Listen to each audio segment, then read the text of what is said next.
hey, hey, hey. Yakiyo, yakiyo, hey, hey, yakiyo, yakiyo, hey, hey, yakiyo. Chant des femmes guerrières Lakota. J'ai 4 ans, je suis à la maternelle, je suis dans le bac à sable, je joue, c'est la récré. Quand les adultes me demandent qu'est-ce que je veux faire plus tard, je leur réponds je suis une indienne. Ils me font c'est pas un métier, de toute façon les Indiens sont dans des réserves. Je me dis ouais, chouette, il doit y avoir plein à manger dans des réserves. Parce qu'en fait ma mère, quand elle fait les courses, elle pensa d'abord à remplir les réserves. Et là, je sens qu'on me tire l'oreille, je me retourne, je me débat, je donne un grand coup de pied à la maîtresse, celle-ci me lâche, je cours tout autour du bac à sable, elle me poursuit, son talon de chaussure se casse, elle m'attrape, me met une grande gifle, me jette dans la cour et me dit « Va te ranger !» Là, néanmoins un sentiment de colère et d'injustice, et je me promets que de toute la vie, je ne retournerai plus jamais à l'école. Le jour même, je pars. Après ce jour, ma mère me déposera main dans la main à l'école avec la maîtresse, et dès que celle-ci me lâchera, je partirai. C'est la naissance de mon échec scolaire. Le temps passe. Nous sommes le dimanche 2 novembre 2008, il est 5h45 du matin, le réveil sonne. J'ai pas envie d'y aller, je suis fatiguée, et en même temps, j'ai pas envie de laisser mes collègues et les patients dans la merde. Donc je me lève. J'arrive dans le vestiaire, il est 6h45. Aujourd'hui, à l'assistance publique Hôpitaux de Paris, que ce soit le week-end ou la semaine, on est 3 aides-soignants pour 37 patients et 11 toilettes chacune. Bon, on est dans le vestiaire, hein, donc tu vois, je retire mes bagues par rapport à l'asepsie, évidemment. Donc l'asepsie, c'est sans microbes. Parce que si tu as des bagues ou du vernis ou les ongles longs, quelque chose comme ça, tu peux soit écorcher les patients, soit ramener des microbes ou des trucs comme ça, ou les passer et tout. Donc du coup, normalement, les personnels soignants, c'est sans bagues, sans vernis, sans ongles longs. Donc j'arrive dans le service, il est 7h du matin. Mes collègues ont déjà commencé dans le grand couloir. Moi, je vais commencer dans le petit couloir. J'apprends qu'il y a un patient qui est agité, et je vais le prendre en charge parce qu'en fait, j'ai des astuces par rapport à ces patients-là. J'ai toujours des petits bonbons. Alors, c'est sans sucre. Et pourquoi sans sucre? Parce que, en fait, ça peut aller à tous les patients. Ça peut même aller aux diabétiques. Donc, en fait, quand tu mets un petit bonbon sans sucre comme ça, quand un patient est agité, tu le mets dans la bouche. Ça le détourne de son agressivité et tu peux rentrer, pas très longtemps, mais en contact avec lui. Donc j'ai toujours des petits bonbons comme ça dans la poche. Moi, je fais des toilettes en 20 minutes. À l'école, on nous apprend à faire des toilettes en 45 minutes.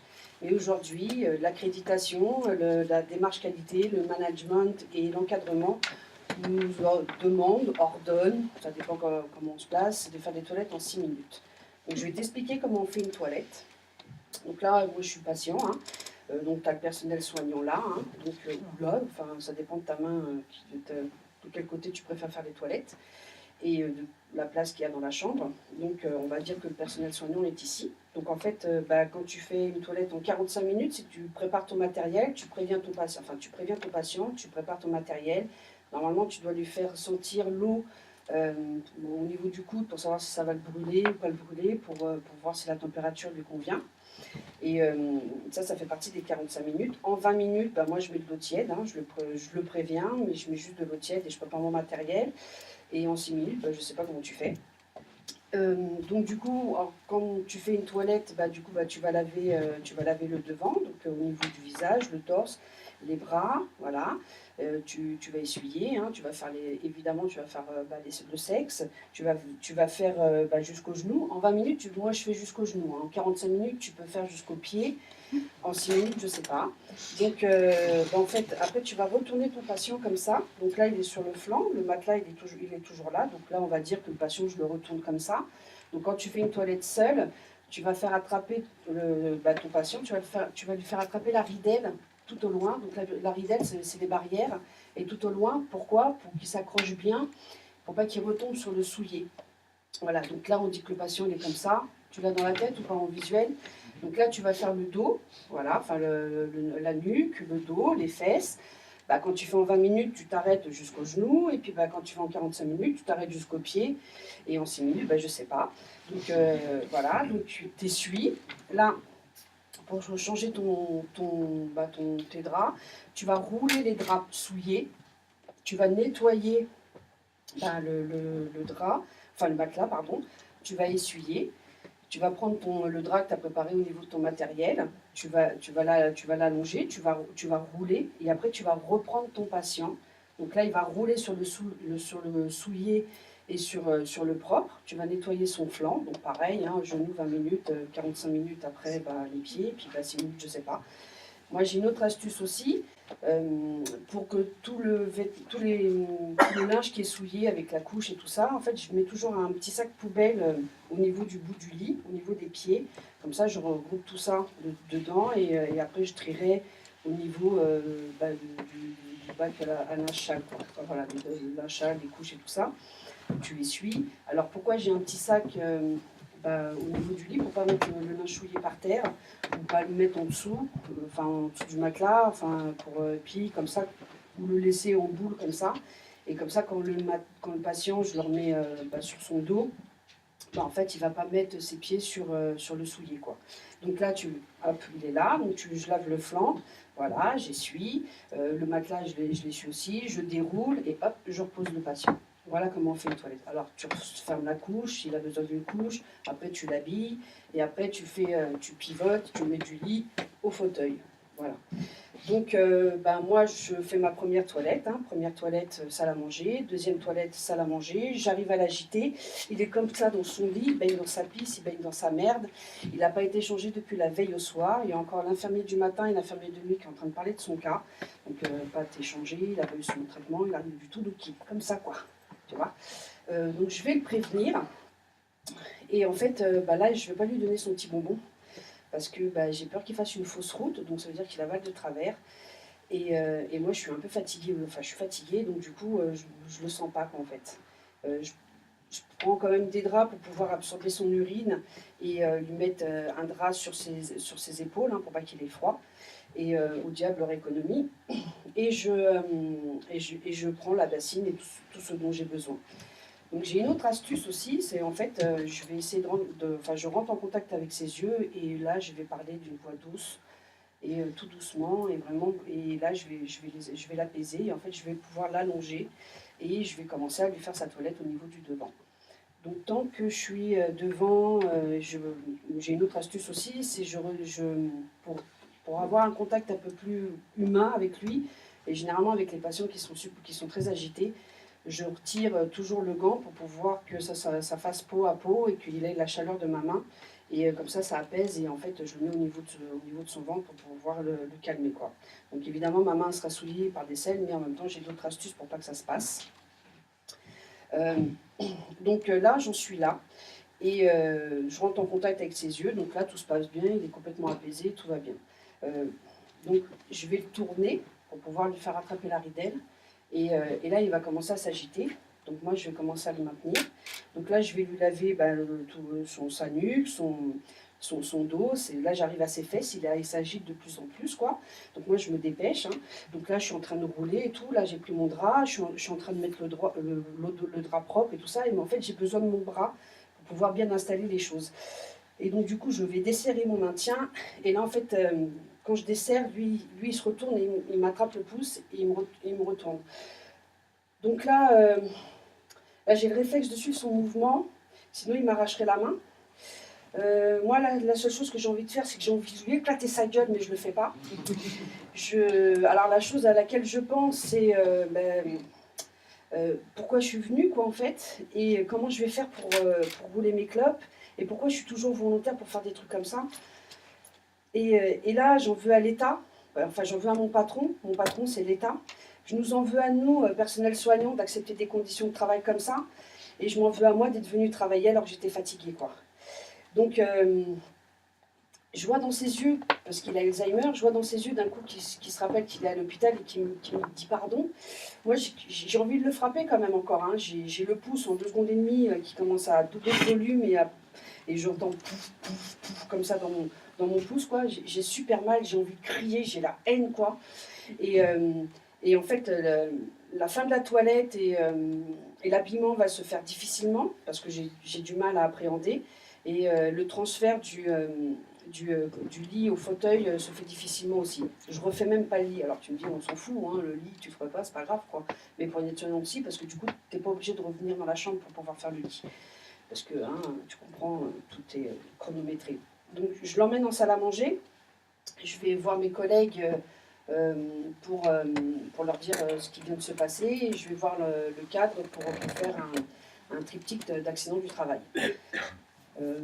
Donc là, je vais faire ma 4e toilette. Et en fait, parce que bon, je suis comme tout le monde, hein, j'en ai 11 pareil. Hein. Donc là, et en fait, j'y arrive pas. J'arrive pas parce que j'arrive pas à appréhender, j'ai mal, j'arrive pas à serrer la main et puis il me faut mes 2 mains pour pouvoir faire, pour pouvoir travailler, quoi. Donc je vais voir mes collègues et puis la cadre pour leur dire que je vais partir et je vais aller faire des radios. Et là en fait je pars et je suis obligée d'aller dans un autre hôpital parce que dans le mien il n'y en a plus. Il n'y a plus d'urgence pour aller faire des radios. Donc je prends ma voiture pour aller dans un autre hôpital. Hein, et en fait, j'ai du mal à tourner le volant, à passer les vitesses, j'ai super mal, je pleure, je suis pas bien, je suis dégoûtée. Et là, j'arrive aux urgences et là, je me dis, mais comment ça se fait que j'en suis arrivée là? Alors, j'ai pas le droit de te donner les noms des hôpitaux, mais j'ai le droit de te donner les fils des hôpitaux. Donc, et j'ai pas le droit de te donner le symbole de l'assistance publique hôpitaux de Paris. Donc, en fait, tu prends les premières lettres et ça te fait le symbole de l'assistance publique hôpitaux de Paris. Donc, moi, dans ma famille, en fait, les femmes, elles sont dans les hôpitaux et les hommes sont dans les égouts de Paris, à la ville de Paris. Et puis, je me dis, tiens, faut que je vais faire un job d'été et je me dis, tiens, je vais faire dans les hôpitaux. Hein, puis, tu vois, je trouve que le vent, ça me va vachement bien. Donc, je me dis, bon, j'y vais, tu vois. Et j'ai 19 ans et je vais travailler dans la ville de Villejuif, donc dans la ville où j'habite, en 94. Et je vais faire un remplacement de congé annuel, donc RCA, c'est pour l'été. Et j'arrive et je vais travailler dans un poste de nuit. Et là, en fait, je monte à l'étage et tout ça. Donc, dans le service où je vais, il y a plusieurs étages. Et moi, je vais au 2e étage. Et en fait, je dis, oui, excusez-moi, bonjour. Je suis super timide. Hein. Et la personne, elle me dit, ah, non, tu t'es trompée. Enfin, voilà, il faut que tu ailles au-dessus et tout. Je dis, ok, d'accord. Donc, je vais au-dessus et tout ça. Et là, en fait, moi, j'arrive et tout, bonjour, tout ça. Et en fait, on commence à me mettre dans le bain direct. Hein, donc, je commence à voir leur dextérité, comment ils mettent, du coup, pour de nuit, les patients du fauteuil au lit, comment ils sont avec eux, enfin, les techniques qu'ils ont pour pouvoir déshabiller les gens. Enfin, je me dis, waouh, c'est trop bien, en fait. Et en fait, donc, on fait l'échange. Bon, moi, j'apprends tout doucement. Hein, je suis super impressionnée. Et là, en fait, d'un coup, on finit l'échange et plus de personnel. Alors, ce qui est vachement bien en 91, c'est que on est 3 aides-soignants pour 37 patients et un infirmier pour 37 patients de chaque côté, quoi. Donc, c'est vachement bien. Et là, en fait, il n'y a plus personne. Et moi, d'un coup, j'ai peur, quoi. Je me dis, waouh! Et là, j'entends... Laissez-moi sortir, je vais aller travailler, laissez-moi sortir, je vais aller travailler. Je me dis, tiens, qu'est-ce que c'est? Et en fait, je me dirige dans le petit couloir et tout, je me dis, tiens, et je vois, il y a une mamie, tu vois, elle est comme ça, laissez-moi sortir, je vais aller travailler, laissez-moi sortir. Et en fait, sa porte, elle est fermée avec une culotte. J'espère que tu n'as pas trop été à l'hôpital. Mais tu as vu, à l'hôpital, tu as des grandes culottes, toi, super élastiques, pour que ça y ait à tout le monde. Et en fait, c'est pris par la poignée de la porte et au niveau de la rambarde. Donc, il y a des rambardes dans les hôpitaux exprès pour les patients, pour qu'ils puissent marcher, tout ça. Et en fait, tu vois, elle est comme ça en élastique, quoi, tu vois. Et je la regarde, et moi, j'ai super peur. Je veux carrer personne, quoi, tu vois. Et donc, je défais l'élastique. Et là, elle me prend le bras, elle me dit, oui, faut que j'aille travailler, faut que j'aille chercher mes enfants. Là, elle a 70 ans, tu vois, peut-être qu'elle débloque un peu, tu vois. Et moi, je veux qu'elle marche, hein. Je veux qu'elle se fatigue, je veux qu'elle marche, Donc, on fait le petit couloir, le grand couloir, la salle à manger, la rotonde, tu vois. Donc, on passe dans tout partout. Et là, sur le chemin de tout ça, elle me chante une chanson, je me rappellerai toute ma vie. Hein. Ce petit petit chemin, c'est la noisette, ce petit chemin n'a ni queue ni tête. Et là, en fait, elle commence à bailler. Je dis, oh, vous êtes fatiguée? Je dis, ah oui, un petit peu et tout. Je dis, bah, si on allait se coucher, ah oui, c'est une bonne idée, bah, on va aller dans votre chambre. Ok, et en fait, bah, moi j'avais laissé la porte grande ouverte, évidemment, avec la lumière, comme ça je pouvais reconnaître. Hein. Et c'était la seule chambre. Et là, en fait, on arrive devant le pas de sa chambre. Et puis je lui dis, bah, tenez, et tout, c'est votre chambre, allez vous coucher et tout. Puis moi, elle me fait, bah, c'est pas ma chambre. Et là, je me dis, ah, peut-être qu'elle avait pensé à la chambre de chez elle, t'as vu? Je dis, bah, ouais, mais il y a un lit. Je voulais pas aller vous coucher. Elle me dit, ah, bah ouais, si, vous avez raison. Donc là, tu vois, je l'aborde et tout, ah, salut. Et j'éteins la lumière, je referme, je dis, ouais, comme c'était et tout. Et là, je me dis, waouh. C'est un super métier quand même, tu vois. Et là, en fait, je me dis, mais en fait, moi, je veux faire ça comme métier. Donc moi, je fais un BEP secrétariat, j'en ai rien à foutre, hein, mais enfin voilà. Et donc, en 92, je vais refaire remplacement de congé annuel. Et là, je vais être du matin. Et là, waouh. Là, on est 6 aides-soignantes du matin, 3 infirmières, c'est le top. De chaque côté. Alors de chaque côté parce qu'il y a plusieurs ailes. Hein. Et là, c'est le top de chez top. On peut laver les gens tous les jours. On prend du temps pour jacter avec eux. Et c'est le top, tu vois. Enfin voilà, on fait des animations. On joue avec eux. Enfin tu vois, je vais te faire voir un truc. Donc là, j'arrive dans la chambre. Donc évidemment, à deux, on peut redresser un patient, tu vois, pour lui mettre bien et tout. Parce que là, on va le faire manger. Donc là, tu vois, je m'installe, je pose le plateau comme ça et tout, et ben, en fait, je commence à lui donner à manger, tu sais, tranquillement. Et puis alors, qu'est-ce que vous avez fait et tout, donc on discute, parce que bon, quand même, toutes leurs histoires, elles sont bonnes à prendre pour la conquête, quoi, tu vois. Et c'est génial, et machin, tout ça, et là, en fait, moi, je vis pour être aide-soignante, quoi. Pour moi, c'est le plus beau métier du monde, en fait. Donc, je mets tout en place pour pouvoir pour pouvoir acquérir à la formation d'aide-soignante. Et parce que moi j'ai un peu sanitaire, enfin n'importe quoi. Donc pour acquérir à la attends, je m'embrouille. Pour aller à l'époque à la formation d'aide-soignante, il faut un BEP sanitaire et social. Moi j'ai un BEP secrétariat, bon pas beau. Et il faut aussi avoir le BEPC. Moi j'ai passé le BEPC 2 fois. J'ai eu un 000 en orthographe, hein, parce que voilà, c'est comme ça. J'ai peut-être une petite dyslexie, tu vois. Et en fait, donc du coup, je vais travailler pour pouvoir cotiser au niveau des ACDIC pour pouvoir qu'on puisse me payer ma formation. Et là, en fait, on est en 94 et là, j'accède à la formation d'aide-soignante. Et c'est vachement bien, en fait. Et je vais peaufiner où je vais travailler, dans quel service. Parce que c'est ça aussi l'avantage de faire des formations et d'avoir des stages. Tu peaufines par rapport à tes affinités où tu vas aller bosser. Donc là, je vais faire un stage en pédiatrie générale. Donc, moi, je vais pleurer tous les jours. Et je vais t'expliquer pourquoi.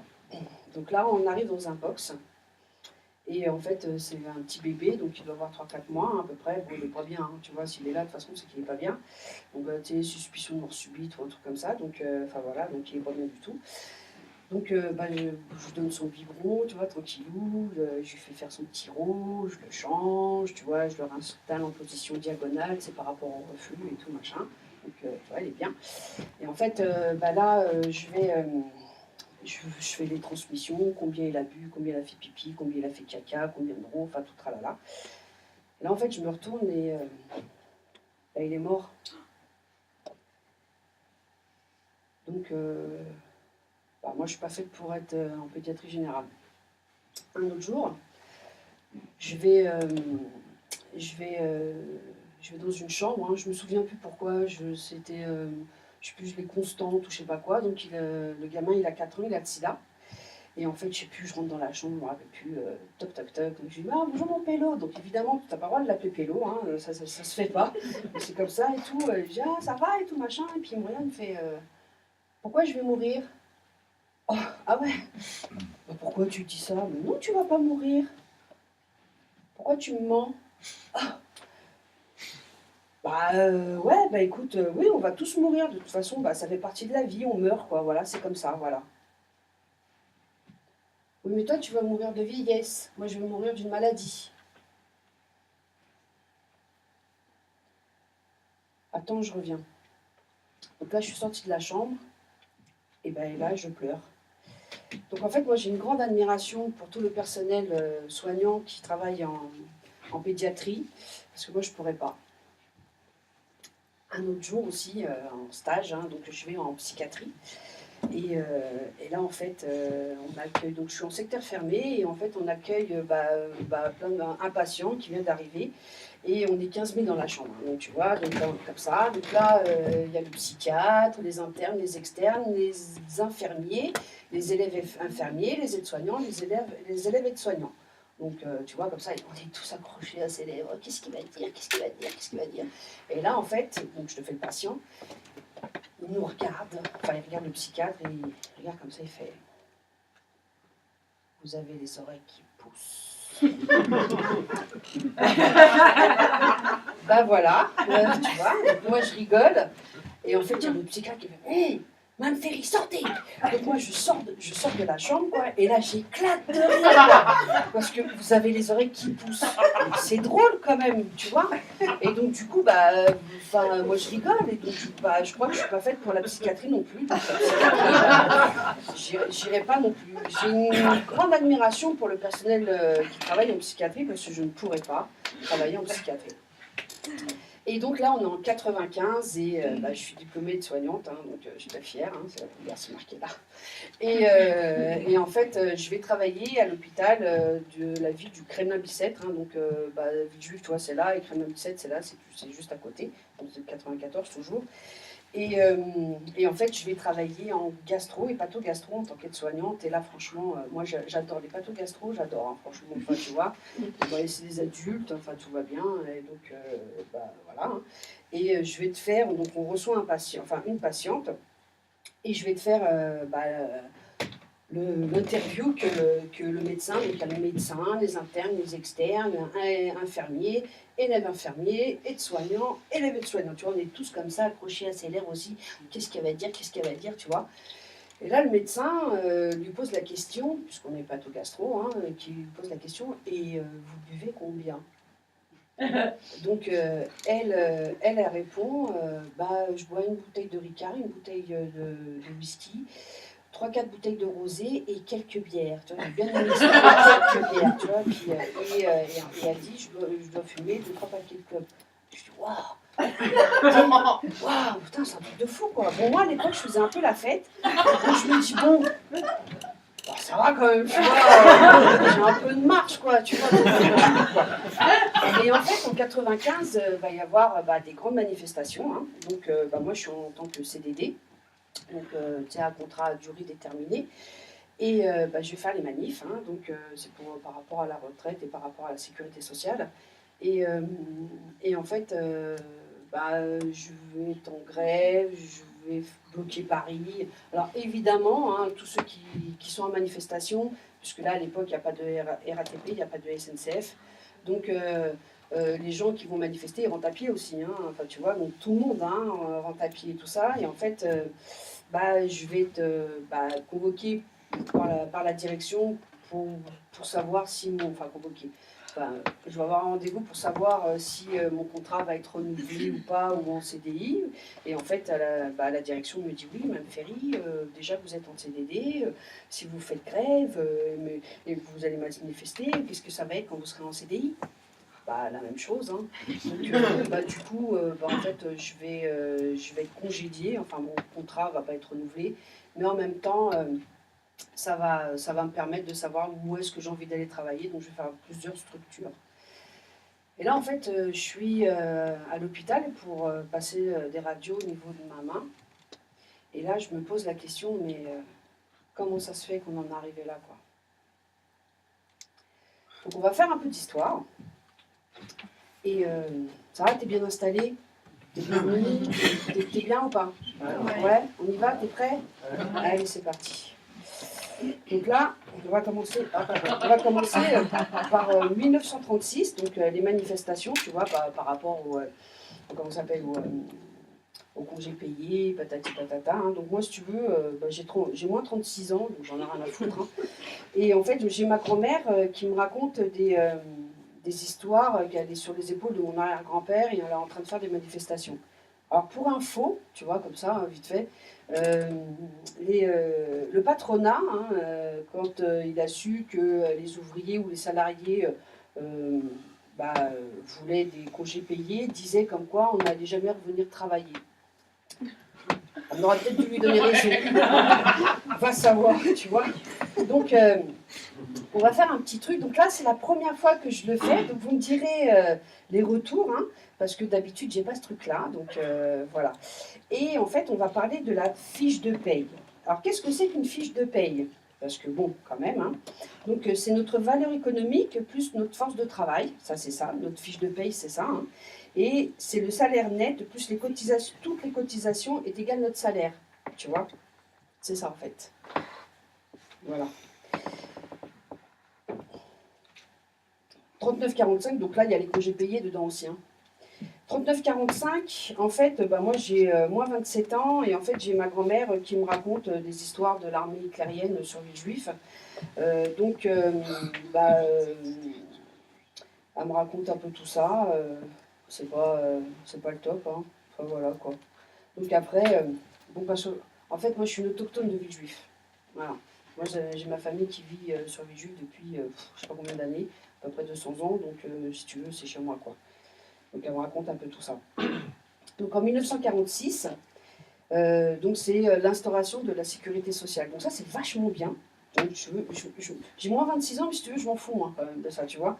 Alors pourquoi? Parce que du coup, ça fait des hôpitaux, ça fait des formations d'aides-soignantes, ça fait des aides-soignants, ça fait des infirmiers, enfin des infirmières et tout ça. Donc ça c'est vachement bien, tu vois. Et ça en fait, on va faire un petit truc, et hop, c'est des effets techniques. Hein. Donc ça, tu vois, 1946, donc sécurité sociale, CAF, retraite et chômage, plus tout ça. Donc j'ai fait en gros, parce qu'il y a quand même plusieurs lignes. Donc t'es prêt, on y va? Allez, c'est parti. 1960, donc De Gaulle instaure l'école supérieure de la sécurité sociale. Qu'est-ce que ça veut dire ça? Donc ça, c'est les premières infiltrations. Donc le terme infiltration, c'est un terme médical, hein, parce qu'il y en a, ils font des ordonnances, donc ils se prennent pour des médecins aussi. Donc moi, je fais des infiltrations, je t'explique les infiltrations. Donc en fait, normalement, une infiltration, c'est un produit que tu mets dans une articulation pour pouvoir la soulager. Sauf qu'en fait, leur infiltration à eux, ils vont mettre ça dans la sécurité sociale pour pouvoir l'affaiblir en fait. Donc du coup, je t'explique un peu pourquoi. Hein. Donc voilà. Donc ça, en fait, c'est des personnes qui vont diriger la sécurité sociale, qui vont sortir de cette école à la façon de Gaulle. Donc c'est peut-être pas très bon pour la sécurité sociale. Allez, on continue. Donc en 1967, c'est l'ordonnance. Bon, il se passe d'autres trucs aussi, hein, mais on en aurait pour des plombs. Hein. Donc du coup, il a fallu que je fasse des choix.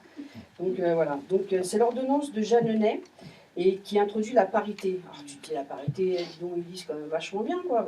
En fait, oui et non, parce que bon, c'est une parité de façade, tu sais, on a l'habitude, égalité, fraternité, enfin tu vois, donc ça résonne un petit peu dans notre tête, dans notre inconscient, mais pas du tout, parce qu'en fait, avant cette ordonnance-là, tu as les représentants des salariés, tu vois, ou des ouvriers, qui sont sur la table des négociations à 75%, et de l'autre côté, donc le patronat, le MEDEF, hein, voilà, au niveau du vocabulaire, qui est à 25%. Donc, à partir du moment où il y a cette ordonnance-là, en fait, ça fera 50-50. On n'est pas là pour faire de la délation, mais en même temps, on connaît des syndicats qui signent les ordonnances du MEDEF. Hein. Donc, voilà. Donc, si tu veux, moi, je m'en fous un petit peu aussi, j'ai moins 5 ans. Donc, voilà. Donc, là, il se passe d'autres trucs aussi, évidemment, hein, mais comme je te dis, là, il faut que je fasse des choix. Donc là, en 1983, se réalise le tournant néolibéraliste. Donc je vais te dire qu'est-ce que ça veut dire la définition de néolibéraliste. Donc c'est une doctrine qui prône une liberté maximale pour les entreprises et le minimum d'intervention de l'État. Tu veux que je la relise ou c'est bon? Non? Ouais, tu veux bien toi? Donc c'est une doctrine qui prône une liberté maximale pour les entreprises et un minimum d'intervention de l'État. Il faut juste que je te situe qu'on parle de l'hôpital. Tu vois, là, on parle de l'hôpital, tu as vu. Voilà. Ce tournant néolibéralisme se réalise par décret. Il inaugure la mise en place d'une comptabilité d'hôpital analogue à celle d'une entreprise privée. Donc moi, à cette époque-là, je vois qu'il y a des gens qui font des manifestations, machin, patati patata. J'ai 11 ans, donc par rapport à mon échec scolaire, j'ai ma mère qui va me dire « Oui, tu ne travailles pas à l'école, et va tirer en foyer !» Je ne sais pas si j'ai travaillé plus, hein, je me suis beaucoup plus amusée au foyer qu'autre chose. J'ai beaucoup plus séché, c'était bien, enfin tu vois, donc c'était à Adolphe Chériou, donc c'était une grande étendue, il y avait plein d'air, plein d'arbres et tout, donc généralement l'école elle est là, tu vois, moi le foyer il était là, donc tu avais la primaire, le lycée, enfin les filles elles étaient séparées, machin tout ça, et en fait Elisabeth elle était par là quoi, tu vois, donc au parc. C'était vachement bien. Donc en 1987, avec l'institution, dans le cadre du ministère de la Santé, crée un comité national d'évaluation médicale. Donc ça, c'est la future accréditation. Bon, moi, si tu veux, j'ai 15 ans. Alors, j'ai pas de cheval, mais ma mère va me faire un petit chantage. Oui, si tu passes dans l'école supérieure, enfin dans la classe supérieure, tu auras une mobilette. Je dis, ouais, trop bien, ouais, chouette. Et en fait, à l'époque, déjà, ils ne veulent pas que tu redoubles, donc ça m'arrange un peu. Je vais mettre un petit coup de collier et je vais avoir ma mob. Alors, ma mob, ouais, j'aurais plein d'histoires à te raconter avec ma mob, hein, mais je vais t'en raconter une. Donc, en fait, je vais faire la Nationale 7 en sens inverse. Alors, évidemment, bah ouais, parce que j'aime bien un petit peu. Et en fait, sur 3 stations de métro, donc en fait, Villejuif, en fait, quand tu vas pour aller sur Villejuif, il faut que tu montes, tu vois. Et donc, en fait, moi, je veux descendre pour aller jusqu'à la ville du Kremlin-Bicêtre. Et à l'époque, ils ont pas bouché les tunnels, tu vois, il y avait des tunnels pour pouvoir, tu sais, que si tu allais tout droit, tu prenais pas le feu. Et donc du coup, en fait, ils allaient un petit peu vite, mais bon, c'est pas grave. Et donc là, moi, je suis comme ça, donc j'ai ma copine derrière. Évidemment, le casque, il est sur la fourche, hein, parce qu'il faut faire attention à la fourche quand même, tu vois. Et donc, j'enfonce ma mob, quoi, tu vois, et ma mob, elle fait... Ouais, elle a fait... Mais bon, et donc du coup, je me mets comme ça, tu vois, et là, je me dis, allez, vas-y, on y va, et là, en fait, je m'aperçois que ça va super vite, quoi, en fait. Donc, je me mets sur ma droite, mais sauf que pour eux, j'arrive de leur gauche, donc ils vont super vite, et je me dis, oh, mince, peut-être que c'est un peu dangereux. Et donc, du coup, je slalome entre les voitures, et là, j'essaye d'aller sur la gauche, et là, en fait, je tombe nez à nez avec les flics, hein, donc du coup, c'est ça qui va arrêter ma course. Je vais passer le 7 et je vais passer dans les petites rues parce que, évidemment, on s'en interdit pour pouvoir me barrer et pas me faire attraper, quoi. Donc, c'est mes histoires avec ma mob. J'en aurais d'autres à raconter, mais celle-là, elle est sympa, quoi. Continue. Allez, c'est parti. En 1991, donc par la loi 91-748 du 31 juillet, qui fait l'obligation du projet d'établissement et du projet médical d'établissement, avec objectif dans une politique de qualité et d'évaluation des soins et instaure l'expérimentation du budget par objectif et par la tarification pathologique. Donc c'est la future loi T2A, donc on en reparlera tout à l'heure, hein, de toute façon. En 91 est une année charnière également pour la sécurité sociale, c'est la mise en place de la CSG, donc CSG, contribution sociale généralisée. Donc ça c'est un vol organisé, hein, donc écoute, hein, voilà, on va le mettre là quand même, hein. Après, on va en parler un petit peu. Et le livre blanc des retraites qui lance les réformes successives des retraites, en même temps que la réforme de l'hôpital, la réforme de la sécurité sociale, infléchie, déforme la solidarité collective et des salariés. Donc, tu te rappelles, moi j'ai 19 ans et je commence à rentrer à l'hôpital à ce moment-là. Moi j'ai déjà des collègues qui me disent comme quoi il y a des moyens qui s'amortissent, il y a des personnels qui partent à la retraite qui ne sont pas remplacés. Enfin voilà, qu'il y a quand même déjà, avec toutes les lois qui sont passées, ça commence à être un petit peu difficile. Donc la CSG, en fait, c'est un vol organisé. Alors pourquoi? Parce que la sécurité sociale, ça équivaut à un budget limite de l'État, et l'État et les actionnaires n'ont pas du tout accès à cet argent. En fait, cet argent, tu te rappelles, hein, on va refaire une petite piqûre de rappel. Donc, ton travail, ta force de travail, c'est ta valeur économique. Et les cotisations plus ton salaire net, c'est réellement tout ton salaire. Donc, normalement, on n'a pas besoin de la CSG, Mais en même temps, là, avec la CSG, les actionnaires ont accès dessus, quoi. Donc c'est pour ça qu'ils mettent la CSG. On n'a pas besoin. Mais bon, on y va? Ouais. On continue? Allez, c'est parti. 1992, Juppé retire les élections à la sécurité sociale. Moi, je ne savais même pas qu'il y avait eu des élections de la sécurité sociale. C'est quand j'ai appris à faire cette conférence gesticulée que j'ai appris comme quoi il y avait des élections à la sécu, quoi. Donc si tu veux, j'ai 20 ans et j'en sais rien. Peut-être qu'il faudrait peut-être revenir dessus, comme sur la parité. 1995, donc manifestation pour garder notre régime général de la sécurité sociale et les retraites. C'est une victoire. Le gouvernement recule. Savourons cela. Moi, j'ai 23 ans. 1996, avec l'accréditation. L'accréditation est introduite par une procédure au sein du système français via les ordonnances, tu vois encore des médecins, du 24 avril 96 et par le décret d'avril 97. Et la mise en... Attends, je baisse un petit peu le rythme. Et qui vise à mesurer la qualité des soins dispensés dans un établissement de santé ou par une équipe médicale. Alors, qu'est-ce que ça veut dire?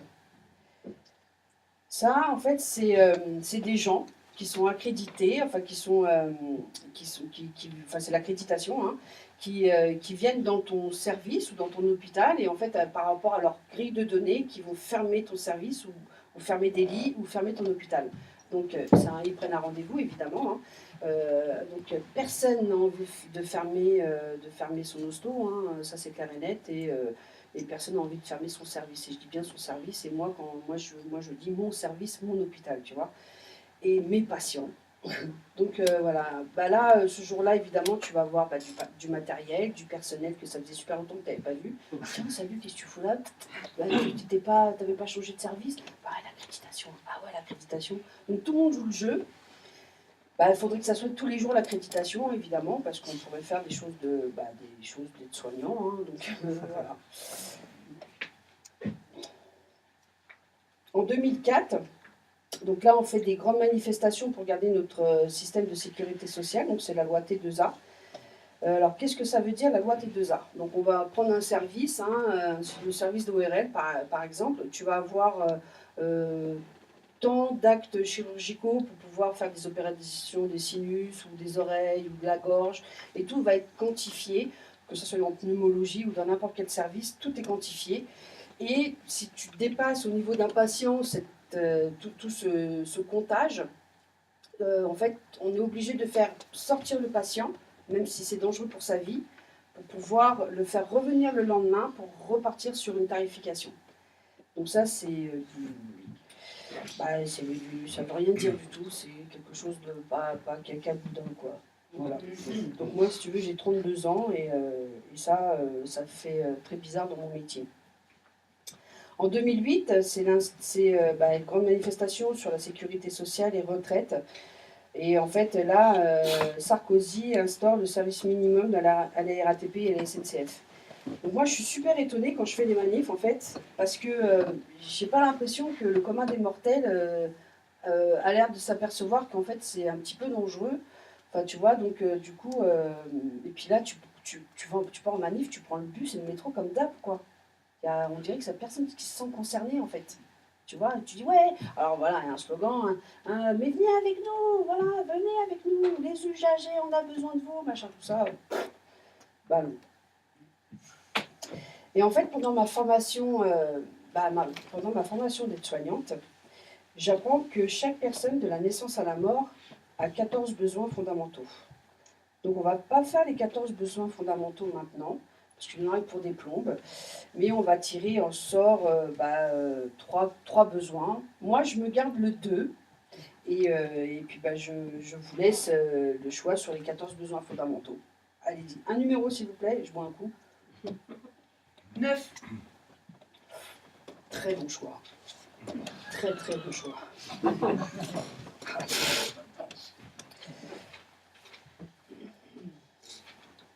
Le 9, éviter les dangers. Alors, quand tu es lucide, tu ne fais pas la nationale 7 en sens inverse, évidemment. Hein. Bon, en même temps, tu vois, j'ai tout évité puisque je suis tout à fait vivante et entière devant toi. Donc, ça s'est bien passé. Donc, quand tu es lucide, généralement, tu évites les dangers. Donc, je sais pas, si le four est chaud, bah, tu vas faire attention, tu vas prendre quelque chose pour pouvoir ouvrir, enfin, tu vois, un torchon, je sais pas quoi, pour pouvoir ouvrir. Donc, quand tu es confus ou désorienté de temps en temps, on va mettre en place à l'hôpital comment ça s'appelle, une mise en place pour pouvoir faire attention à toi, tu vois, voilà. Tu peux aussi, je sais pas, quand tu as un début d'Alzheimer, avoir un petit bip et tout ici pour tes clés, pour pouvoir rentrer chez toi, un exemple, hein, voilà. Alors quand tu es vraiment confus, vraiment désorienté, donc je sais pas, tu peux être schizophrène, on va te faire une contention médicamenteuse, hein, donc c'est là on va te donner des médicaments, contention chimique. Ou sinon, si tu es dans, je sais pas, dans une tribu en Amazonie, en fait, tu vas être un chaman, ça dépend de quel côté de la planète tu te trouves. Hein. Donc, voilà. Et il y a aussi une autre, je sais pas, éviter les dangers. Est-ce que nous sommes dans une société qui évitons les dangers quand on mange, quand on saupoudre un petit peu de glyphosate ou quand, ah ouais, attends, quand tu m'as donné une neuf, hein, donc je sais pas, moi par exemple, je sais pas, au niveau de respirer, quand tu as des pics de pollution tout le temps maintenant, est-ce qu'on évite les dangers? Je ne sais pas, hein, je te pose la question. Et, euh, et puis, quand, je sais pas, quand on retire des cotisations pour la sécurité sociale, est-ce qu'on évite un danger ou pas? Ça, je te pose aussi la question. Un autre numéro? 14. Le 14, très très bon choix. Il y a des bons choix là, c'est génial. Donc, apprendre.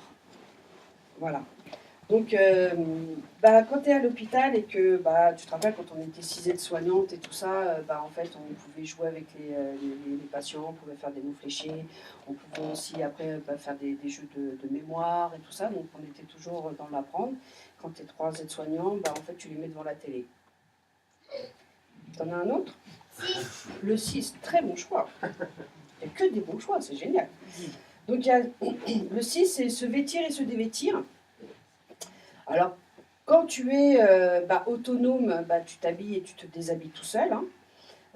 Quand tu es, quand je sais pas, tu t'es cassé le bras, donc je vais te donner un conseil. À partir du moment où tu as un mal à un de tes membres, tu habilles toujours en premier ce membre-là, puisque l'autre, il est un peu plus valide et tu pourras mieux t'habiller. Donc voilà. Aujourd'hui à l'hôpital, je te conseille de prendre des chemises. Parce que quand tu fais une toilette en 6 minutes, on n'a pas le temps de t'habiller. Donc si tu n'as pas de chemise et tout ça, ou des pulls, des fois on va découper tes vêtements pour pouvoir les mettre, tu sais, directement par devant, quoi. Donc voilà. Et on va parler du deuxième, qui est boire et manger. Tu te rappelles tout à l'heure, je m'installais comme ça, tu vois. Donc ça, c'est un outil, en fait, à la base. C'est une grosse seringue, là. Donc, tu vas voir directement. Bon, j'espère que tu n'as pas trop été à l'hôpital et ou pour toi ou des proches et tout ça. Donc, tu vois, c'est une seringue, en fait, généralement, c'est pour pousser les produits pour les calmants et tout ça, tu vois. Donc, c'est un petit peu en réa, ou tu vois, ou ça, on va se servir de ça pour pouvoir libérer au niveau des tubulures, tu vois, tu sais. Quand les tubulures, c'est les tuyaux en plastique que tu as quand tu fais des prises des perfusions. Tu vois, c'est quoi, tubulure ou pas? Ouais, voilà, ou tu sais, ou quand tu es gavé, tu vois, un tuyau dans le nez. Donc ça te sert, ça, normalement, ça nous sert à ça. Donc nous, on a fait une astuce, hein, et en fait, donc, on va manger. Donc on prend tout, hein, on mélange tout. T'es prêt? On va manger. Moi, j'ai fait ça. Si je fais pas ça, tu manges pas. Et ça, c'était un geste pour moi qui a été très difficile à faire.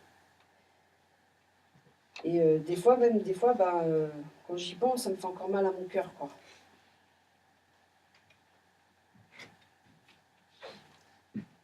Continue.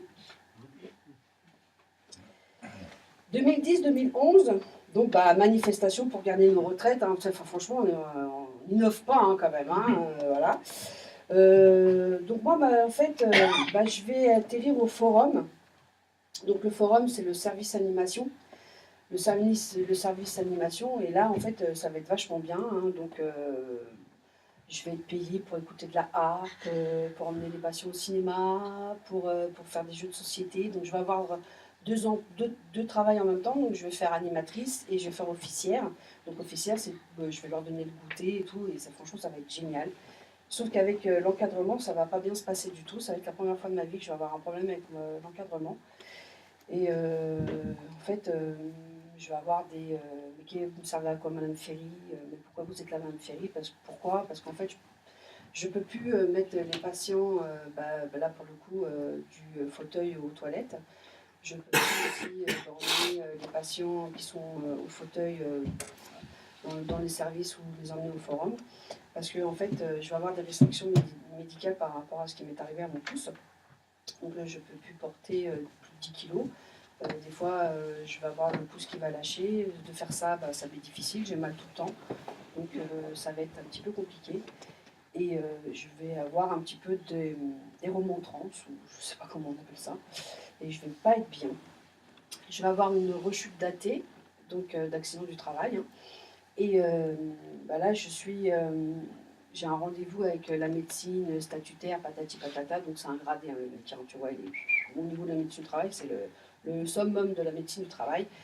Et donc dans le grand hôpital de l'arrondissement du Paris 13e. Hein. Et là, en fait, je suis dans son bureau, je suis en larmes dans son bureau. Hein. Je pleure, je pleure, je pleure. Je lui dis comme quoi je comprends pas pourquoi il alerte pas, comme quoi il devrait faire quelque chose. C'est la médecine du travail quand même, enfin, tu vois. Et en fait, je l'informe comme quoi j'ai une collègue qui a tellement mal au dos qu'elle vient coquer, tu vois. Elle a une coque pour venir travailler parce que son dos, elle n'arrive plus à se tenir debout. J'ai une collègue qui a 28 ans, qui a des enfants en bas âge, elle ne peut plus faire ça tellement qu'elle a les épaules de Mickey. Et en fait, alors je vais te dire quelque chose qui est... parce que j'ai eu plusieurs accidents du travail au niveau du dos aussi. Je vais te dire quelque chose qui moi-même me fait encore bizarre d'avoir de penser ça. Je m'étais fait à l'idée d'avoir mal au dos, mais je ne m'étais pas fait à l'idée d'avoir mal à la main. Et là, je pleure et tout, et en même temps, lui, il est comme ça sur mon dossier, il tourne les feuilles et tout, et puis je me regarde comme ça. Un matin, je me dis, mais qu'est-ce qu'il cherche, tu vois, peut-être que je peux l'aider. Et il tourne, tu vois, il retourne comme ça toutes les feuilles, il regarde, ah, mais vous êtes en dépression, madame. Ah bon? Ah. Je dis, oui, oui, oui, oui, vous êtes en dépression, là. Ah, d'accord, ah, je savais pas. Il me dit, oui, oui, oui, allez, on partait en longue maladie payée à taux plein, pendant 3 ans. Oh, je dis, ouais, pourquoi pas, enfin, tu vois, ouais, attends, je rentre chez moi, tu vois, je me dis, trop bien et tout, et puis ça va être la première fois, en fait, tu vois, je vais manger, parce que j'ai 2 filles, je vais pouvoir manger avec mes filles le midi, ça m'était jamais arrivé, parce que moi, un week-end sur 2, je travaillais, puis l'autre week-end, en fait, j'étais de repos, mais l'autre week-end, enfin, j'avais des jours de repos dans la semaine, donc du coup, en fait, les jours de repos que tu as dans la semaine, tu vas faire tes papiers administratifs, les courses, les machins, le ménage, enfin, tu vas faire tout ça, quoi, donc du coup, c'était la première fois que je pouvais manger avec les filles le midi. Et ça a été génial, quoi. Et donc, du coup, tu as les histoires du matin, tu peux prendre ton temps, savoir qui tu es et tout. Et là, en fait, je vais rencontrer des Amérindiens. Oui, parce que toute ma vie, ah ouais, t'aimes bien les Amérindiens et pourquoi tu vas pas, quoi? Je vais te raconter pourquoi j'y vais pas. Donc, j'ai 10 ans à peu près. Donc, il y a le film Little Big Man, donc ça veut dire grand petit homme, qui passe à la télé. Donc, il y a ma mère sur le canapé, machin, tout ça. Et en fait, il y a une phrase que Dustin Hoffman dit. Il fait je jouais pas à l'Indien, j'étais un Indien. Et quand je saute du canapé, je dis maman, mais c'est ça que je veux faire comme métier. Elle me dit oui, oui, oui, j'ai compris, attends, viens voir, assieds-toi, écoute le film. Je me rassois. Elle, en fait, je vois ce que ça veut dire les réserves. Je vois leurs conditions de vie. L'alcool commence à les décimer. Les couvertures remplies de microbes et tout ça. Et en fait, moi, j'ai mon cœur qui saigne, quoi. Donc, j'ai pas du tout envie d'aller voir ça. Moi, si je veux aller voir les Indiens, c'est pour courir dans la plaine avec eux, boire l'eau fraîche et pure de la rivière. Tu vois, ils appellent ça de l'eau qui court. Là, c'est des poètes, hein. Moi, c'est ça que je veux, tu vois. Je veux pas aller voir. Ah non, c'est pas possible, quoi. Et là, en fait, j'ai pas besoin d'y aller. Hein, donc, il y a des Indiens qui viennent à Paris, ça pourrait faire le titre d'un film.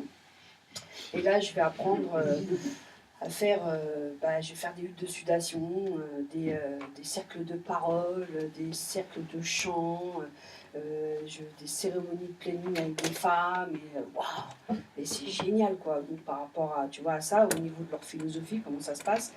Moi, dans ma famille, les femmes, en fait, la première fois qu'elles ont leurs règles, elles se prennent des baffes pour toutes les conneries qu'elles vont faire. Donc, évidemment, j'ai interdit de faire ça à mes filles, hein, ça c'est d'une évidence. Hein. Moi, je me suis pris quelques mandales, hein, mais bon, voilà, ça peut être partie du jeu, j'en sais rien. Et elles m'apprennent que, en fait, les femmes de leur famille vont leur offrir des plantes, tu vois, une plante pour pouvoir recueillir leur sang, pour pouvoir communiquer avec tout ça et tout. Je me dis, oh, c'est vachement bien quand même, c'est super, quoi.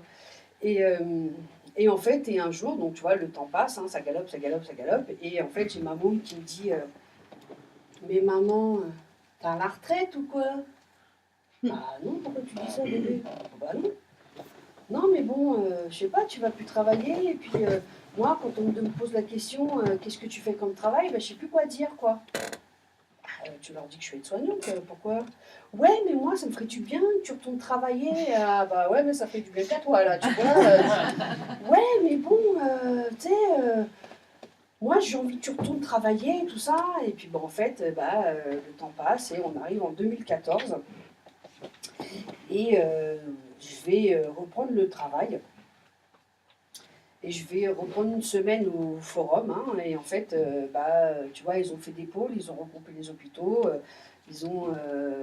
Donc maintenant, tu peux aller travailler d'un hôpital à l'autre. Hein, enfin bref, et donc du coup, je vais aller au centre de tri.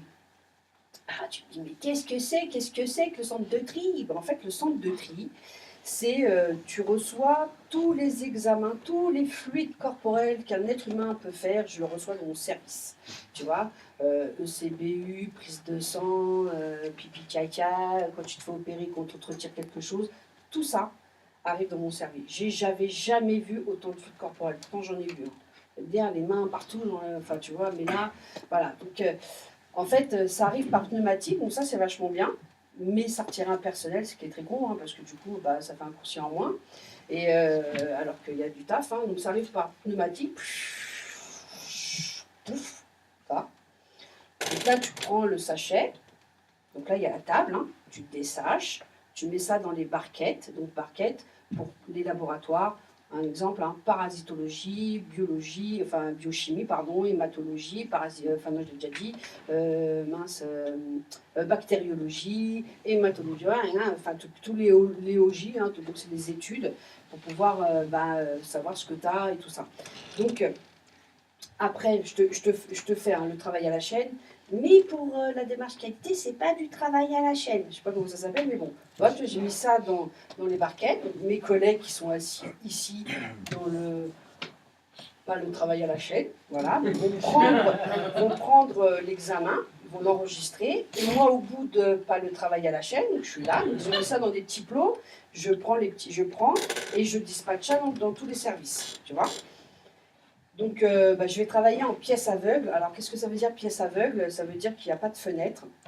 Si je veux voir ce qui se passe au niveau du jour, je suis obligée de sortir du service pour savoir si, je sais pas, s'il neige, s'il fait beau, s'il pleut ou j'en sais rien. Et puis moi, j'ai besoin de soleil, je suis comme une plante. Hein, donc ça va m'être très difficile.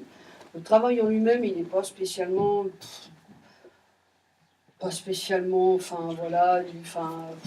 stimulant intellectuel, t'en as pas un, évidemment, mais je veux dire, voilà, tu fais des plots. Et un jour, donc moi j'ai entendu parler plein de fois de la démarche qualité, mais là, dans ce service-là, je vais avoir quelqu'un qui va s'appeler démarche qualité. Donc, on va en parler. Hein. Donc, la démarche qualité, donc je te dis ce que c'est, hein. Quant à un nouveau nom, c'est l'approche client. Dans la démarche client, une entreprise doit s'appuyer sur un outil efficace. Je te rappelle juste qu'on est à l'hôpital, parce que c'est important quand même. La certification de qualité, la nouvelle version ISO 9001 en donne la logique. Alors, ISO 9001, c'est son prénom. Comme moi, je m'appelle Elisabeth, elle s'appelle ISO 9001. C'est comme ça. Voilà. Alors, c'est l'exigence pour la conception, développement, production, installation et service après-vente. Je le rappelle ou c'est bon? Non? Voilà. La production, l'installation et le soutien après-vente. Les procédures de contrôle qualité, contrôle final plus essai. Ces 3 normes ont été créées à la demande des industriels sous-traitants de grands donneurs d'ordre qui souhaitent une reconnaissance officielle de leur système de gestion de la qualité sans devoir être auditionnés individuellement par chaque client. T'imagines les patients, ouais, wesh mec, c'est de la merde, parce que ton truc c'est du gaga-boudin. Donc voilà. Adopter une orientation client implique le personnel et le patient à tous les niveaux. De pratiquer une approche processus est faite pour maîtriser toutes les actions courantes pour la performance et la satisfaction. Alors tu me dis qu'est-ce que ça veut dire? Alors, avant, quand il n'y avait pas d'ordinateur, en fait, comment ça s'appelle? Tu cochais des cases tout le temps. Alors, avant la démarche qualité, on va faire un avant-ordinateur et un ordinateur, d'accord? Ça vous dit ou pas? Alors, avant, tu vois, avant, comme moi j'ai connu mon travail, hein, tu prenais ta relève, hein, donc ça dépendait des horaires que tu faisais. Donc, normalement, il y a trois horaires à l'hôpital, donc on va dire que tu es du matin, après la garde et après la nuit. Donc, entre chaque chevauchement, tu as des transmissions. Voilà, et puis dans la journée, tu as fait tes transmissions aussi. Hein. Donc du coup, je sais pas, on va dire, moi je suis de garde, hein, 13h, 21h, et j'ai l'équipe de nuit qui va arriver, parce que j'ai fait souvent ces horaires-là, j'aime bien. Et en fait, on faisait le tour des chambres, tiens, machin, ça se passe bien, patati patata. Donc on avait du temps pour pouvoir le faire physiquement. Des fois, j'étais volante aussi dans mon service. Donc, j'étais une soignante, on va dire, je travaillais quand même, hein, en réserve, ça s'appelait le pool. Et quand il y avait une autre aide-soignante qui n'était pas là, j'allais dans ce service-là. Et il y avait le pool pour tout l'hôpital. Quand un soignant n'était pas là, il allait dans ce service-là. Et quand il y avait, on va dire, un petit peu pas trop de personnel, en fait, il allait quand même dans ce service-là. Il n'était pas là pour se rouler les pouces ou quoi que ce soit. Hein. Enfin, tu vois, il allait travailler quand même. Et donc, du coup, ça, c'est une autre astuce. En fait, en même temps, je vais quand même. À l'époque, je marquais les noms des gens avec le numéro de chambre, avec les portes ou fenêtres. Voilà. Ça va nous servir aussi. Et après, si elle a fait caca, pipi, RAS, donc rien à signaler, patati patata, tu vois. Donc on faisait ça. Après, donc on cochait des cases. À place de faire des transmissions style RAS ou tout simplement j'ai fait une toilette au lit, toilette au lavabo, toilette ceci, la manger, la pas manger. Donc c'était assez rapide, mais c'était des transmissions essentielles. Là en fait on va cocher des cases, donc du coup on va cocher des cases qui sont complètement inutiles. Donc tu coches des cases, tu refais tes transmissions écrites, donc tu fais 2 fois la même chose, et après du coup tu n'as pas le temps de faire des transmissions orales à ton collègue. Donc voilà, démarche qualité. Et aujourd'hui, quand tu es avec un ordinateur, en fait, le temps que l'ordinateur s'allume, le temps que je sais pas, tu vas faire autre chose, j'ai une sonnette, donc après ça s'éteint. Donc tu reviens, tu rallumes, donc tu vois, tu perds du temps à faire ça. Et tu coches aussi encore des cases et tu refais tes transmissions écrites. Donc en fait, tu passes ta vie à faire ça. Et tout ça, tu ne passes pas au chevet du patient. Ou à faire autre chose aussi pour pouvoir faire, je sais pas, moi, en tant qu'aide-soignante, on doit faire la réalité des réflexions du lit et tout ça, quoi. Et en fait, des fois, tu vas pas le faire, quoi. Donc, démarche qualité. Et moi, quand j'étais dans les services, en fait,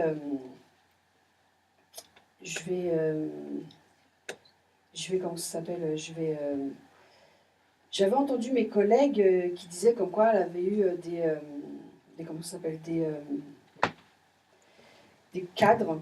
Je crois que j'étais revenue d'un accident du travail au niveau du dos et qui me dit ouais, tout Élie, en fait, maintenant c'est des toilettes en 6 minutes et tout machin. Ouais, en fait, ils sont venus avec des chronomètres pour pouvoir nous chronométrer. Donc ça, je peux pas t'en parler parce que je l'ai pas vu. Mais par contre, je peux te parler de ce que j'ai vu. Et là, en fait, mon collègue, il était en train de faire les écouvillons, tu vois. Donc les écouvillons, c'est comme des gros cotons-tiges qu'on te met dans la bouche pour pouvoir les enregistrer. Donc évidemment, on va les enregistrer pour pas que, tu vois, avec ton nom, ton prénom et tout ça. Donc en fait, il lui dit, tu fais comme d'habitude. Et là, en fait, il arrive avec il arrive avec son chronomètre physique et puis il lui dit allez, c'est parti, clac. Et là, je vois mon collègue, mais il se dépêche, tu vois, il se dépêche parce qu'en fait, on a tous envie d'avoir notre sucette, tu vois, tu connais l'expression, mais qu'est-ce que, tu sais, faut gagner ta vie. Mais en fait, elle me dit mais non, ma vie, je l'ai déjà, tu veux payer facture, donc du coup, tu vois, tu sais, on a tous envie de bien faire. Et là, en fait, je le vois, il se dépêche, il se dépêche, il se dépêche. Et là, il dit ça y est, c'est fait. Et là, il fait hop, maintenant, tu enregistreras ces examens en moins d'1 minute. C'est la démarche qualité. Alors pourquoi moi j'ai atterri dans ce service-là? Parce qu'en fait, je ne peux plus exercer le métier d'aide-soignante. Je suis reconnue travailleur handicapé. Et donc du coup, au niveau de l'hôpital, je vais être ailleurs que dans les services de soins, quoi. Pour retrouver dans ce service-là, ça a été très difficile au niveau de ma réaffectation. Parce qu'en sortant d'une maladie, donc du coup, il a fallu que je bataille pour pouvoir retourner à l'hôpital, quoi. Et je disais à ma mère, oui, mais non, je m'étais fait savoir pour leur dire comme quoi j'allais retourner travailler vers le mois de janvier, je devais retourner au mois d'avril. Et en fait, je suis passée de poste en poste, en poste, en poste. Et en fait, il n'y a pas d'emploi, il n'y a pas de poste, il n'y a pas de poste. Enfin, de bureau en bureau, pour faire une chanson. Poste, bureau, poste ou bureau, poste. Et ça a été assez compliqué, quoi. Donc, on continue? Ok. Donc là, on arrive à 2015. Donc là, c'est la réforme de l'assistance publique hôpitaux de Paris par M. Hirsch. Alors, il ne va pas faire des choses originales, retire du personnel, retire du temps de transmission, du matériel, fermer des lits, et tout, enfin tu vois. Et pourtant, quand tu tapes Hirsch Wikipédia, il te dit que c'est un humaniste. C'est rigolo, quoi, tu vois. Et en fait, il avait travaillé avec, tu sais, dans l'association, je ne sais plus comment elle s'appelle, je ne me rappelle jamais, Emmaüs. Donc, je sais pas, il a dû se passer quelque chose entre Emmaüs et l'assistance publique hôpitaux de Paris. Mais bon, on va faire des grandes manifestations. En 2016, c'est la loi El Khomri Macron, donc on fait pas mal de manifestations, nuit debout, patati patata, quoi, tu connais. Et en fait, par rapport à Macron, tu vois, ça me fait penser à quelque chose, ça me fait penser au clip Métaphore de Madame Zola. Et Macron qui dit dedans, je cite, je n'aime pas le terme pénibilité, donc il parle du travail évidemment, donc je redis la phrase, je n'aime pas le terme de pénibilité, alors je le supprimerai. Donc moi, quand on veut me supprimer des mots ou tu vois, ou changer mes idées, ça me fait penser à Goebbels. Alors c'est qui Goebbels? C'est le maître de la propagande nazie. Et il dit, attends parce que quand même, nous ne voulons pas convaincre les gens de nos idées, nous voulons réduire le vocabulaire de telle façon qu'ils ne puissent qu'exprimer nos idées. En parlant de changement de vocabulaire, parce que c'est chaud quand même ça, tu vois, et puis alors il y a une tribu en Amazonie, tu vois, pour nommer la couleur verte, en fait, ils ont 27 mots pour nommer la couleur verte. Et en fait, ils voient la différence de vert. Il y a une autre aussi tribu, je crois que c'est dans le pôle Nord, ou je ne me rappelle pas, enfin, il y a plein de neige là, je crois des Inuits ou je ne sais pas quoi, c'est ça? Des Inuits. Ouais, voilà, en fait, ils ont je ne sais plus combien de mots pour nommer la neige. Donc en fait, quand on nous retire des mots, on nous retire des idées aussi. Alors, on va faire des petits trucs, Donc avant, on disait surveillant, maintenant on dit cadre. Avant, on disait patient, maintenant on dit client. Avant, on disait licenciement, maintenant on dit sauvegarde de l'emploi. Ça fait classe. Comment tu veux dire, ouais, non, je veux la sauvegarde de l'emploi. Bah merde, non. Attends, je voulais faire, c'était quoi? Licenciement, mince. Donc, tu vois, avant, on disait bombardement, maintenant on dit frappe chirurgicale. Quand je te dis qu'ils se prennent pour des médecins. Avant, on disait cotisation, maintenant on dit charge, tu vois, voilà. Avant, on disait gel des salaires, maintenant on dit désinflation compétitive. Non, mais ça fait classe quand même, tu vois. Avant, on disait personnel de ménage, maintenant on dit technicien de surface. Bon, celui-là, on le garde, parce que je trouve que ça fait vachement bien. T'es quoi, technicien? C'est bien, non mais attends, dis donc. Parce que bon, c'est du taf, Avant, on disait expulsé, maintenant on dit débouté du droit d'asile ou éloignement. Bon, enfin, tu vois, tu les expulses, quoi, voilà. Avant, on disait impôt, maintenant, on dit prélèvement. Oui. Bah ouais, attends, quand même. Hein. Attends, avant, on disait un rendez-vous raté, et maintenant, on dit un rendez-vous incomplet. Tu vois? Et là, attends, parce que là, je l'ai noté tout à l'heure parce que c'est des nouveaux mots. Hein. Donc, supprimer l'emploi de personnel administratif, hein, donc des fonctionnaires, hein. Je sais pas, moi, la Sécu, la CAF, les machins, tout ça. Maintenant, on dit non, on bascule vers le numérique. Ah, ben attends, dis donc. Non, mais oh, hein? Tu déconnes quand même, moi je dis, hein, quand même. Hein. Alors, est-ce qu'il y a un truc aussi qui est très rigolo? Donc, tu vois, la sécurité sociale a été inventée en 1946.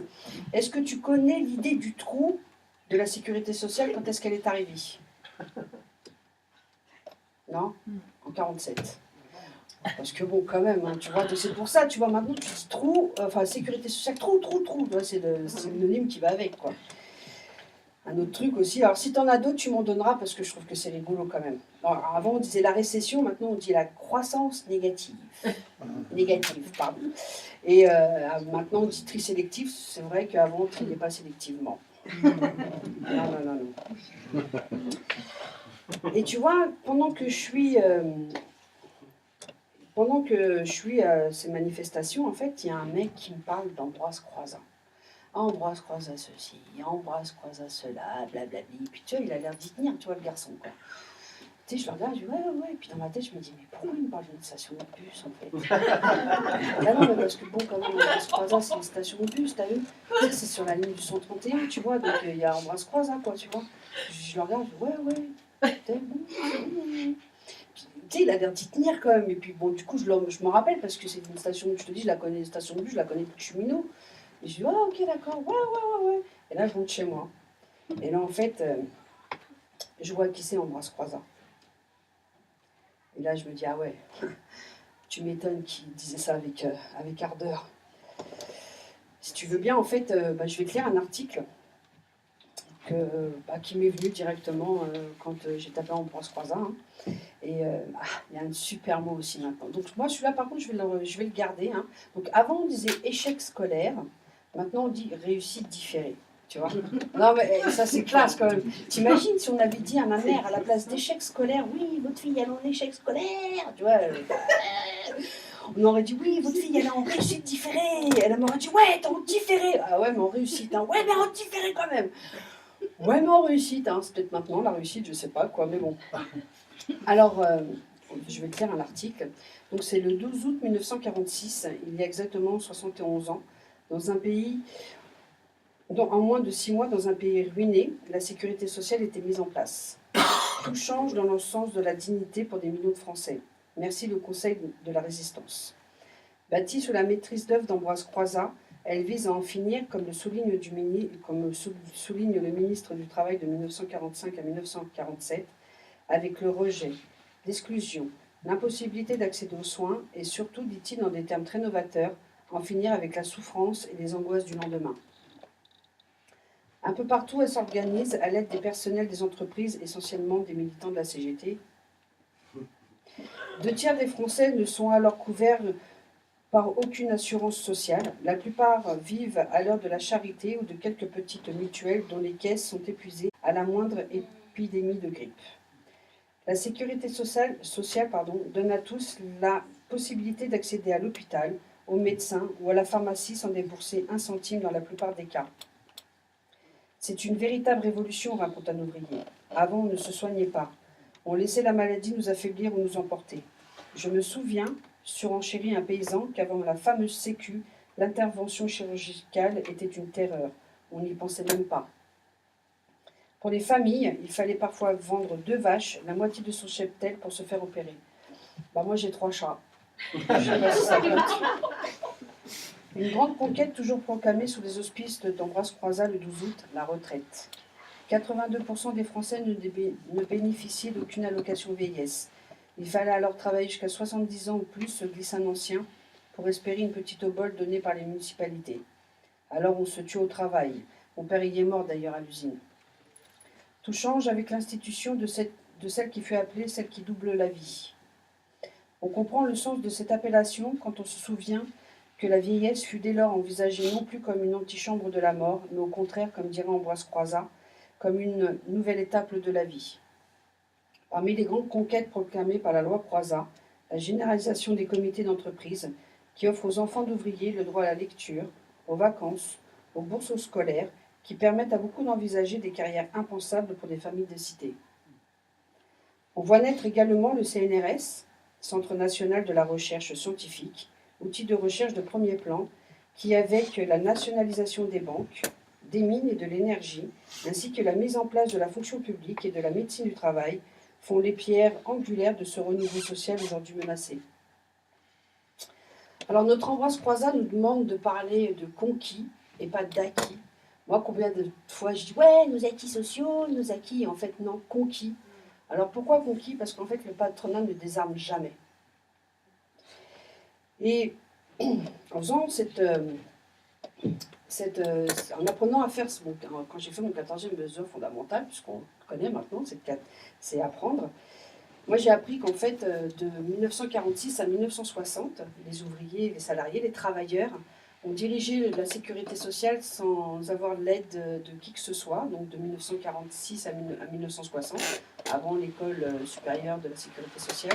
Donc ça veut dire qu'on est capable de pouvoir faire et de s'émanciper du patronat, quoi. Et moi, je voudrais rendre un hommage à M. Ambroise Croizat, parce que grâce à lui, en fait, j'ai pu accoucher dans des conditions optimales. Quand j'ai eu mon accident du travail, en fait, j'ai gardé mon salaire. Et les fois où ça n'allait pas bien dans ma vie, en fait, j'ai toujours pu avoir une oreille, un médecin qui pouvait me faire du bien. Et ça, c'est nouveau dans la conférence aussi. Alors j'aimerais, après tu me diras si je le garde ou si je ne le garde pas. J'aimerais te proposer, parce que pour moi ça fait du bien à l'oreille, donc j'espère que ça fera du bien aussi, le discours d'Ambroise Croizat, donc notre ministre du Travail, de l'Assemblée nationale du 2 décembre 1945, où il nous dit quelle est la sécurité sociale. Alors j'aimerais si tu es d'accord évidemment, sinon je le mets toute seule, que les phrases en fait tu les répètes, comme ça peut-être que ça va dans l'univers ou le machin tout ça. Ça te dit ou pas? Ouais. Le nouveau système de sécurité sociale. Le nouveau système de sécurité sociale Que nous établissons dès aujourd'hui. Est à prendre dans son sens le plus large. Qui dépasse la simple protection sociale de santé ou de maladie. Notre ambition est désormais, par le nouveau système, de mettre toute la vie de l'individu en sécurité sociale. Désormais, nous sécuriserons toute la vie de l'individu de la naissance au décès. Ainsi, sont prévus pour une enfance digne un doublement des allocations familiales, la création d'une prime prénatale, une allocation de salaire unique, du doublement du congé grossesse. Pour l'adolescence, nous prévoirons, outre la sécurité sociale, les lois sur l'apprentissage professionnel. On en est là, t'inquiète, c'est bien fini. Pour l'entrée au travail, seront améliorées les conventions collectives, doublées d'une prévention dans l'entreprise, avec reconnaissance des maladies professionnelles. La loi sur les heures supplémentaires. La création d'une caisse d'intempéries du bâtiment qui n'existait pas.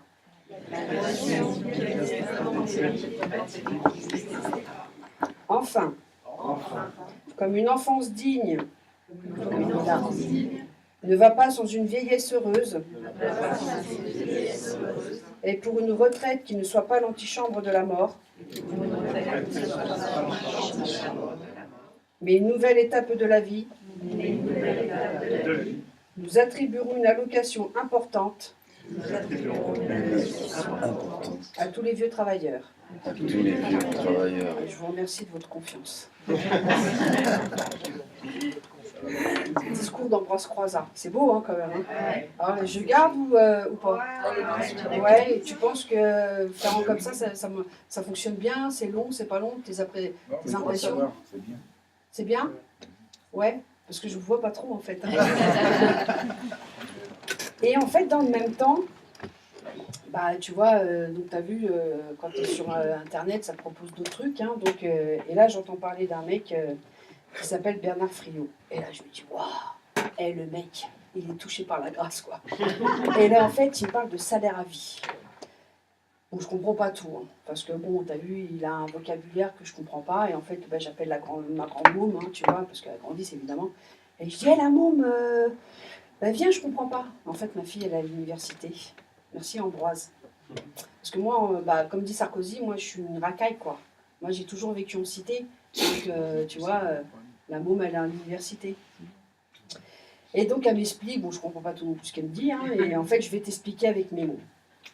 Bon maintenant j'ai lu un peu de bouquins quand même, tu vois. Mais ça n'empêche que. Alors déjà, pour le premier truc, il existe déjà. Donc c'est pas un truc du berlu, style n'importe quoi, ça peut pas exister, patati patata.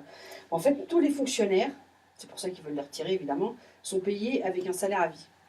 Tu vois, un salaire à vie à la qualification. Ils sont payés au niveau de leur fonction et de leur grade. Tu vois, et ce salaire-là augmente. Enfin, normalement, quand il n'y a pas de gel de salaire, c'était quoi le mot tout à l'heure, gel de salaire? Attends, c'était quoi? Truc, attends. Déflation. Oh, putain, bien. T'es sûr, en fait. Avoir des trucs compétitifs, tu vois, en fait, normalement, on est augmenté. La CAF fonctionne comme un salaire à vie, alors évidemment, avec un peu plus de revenus quand même, parce que c'est pas assez. Voilà, donc ça existe déjà. Voilà. Donc, qu'est-ce que ça pourrait faire concrètement le salaire à vie?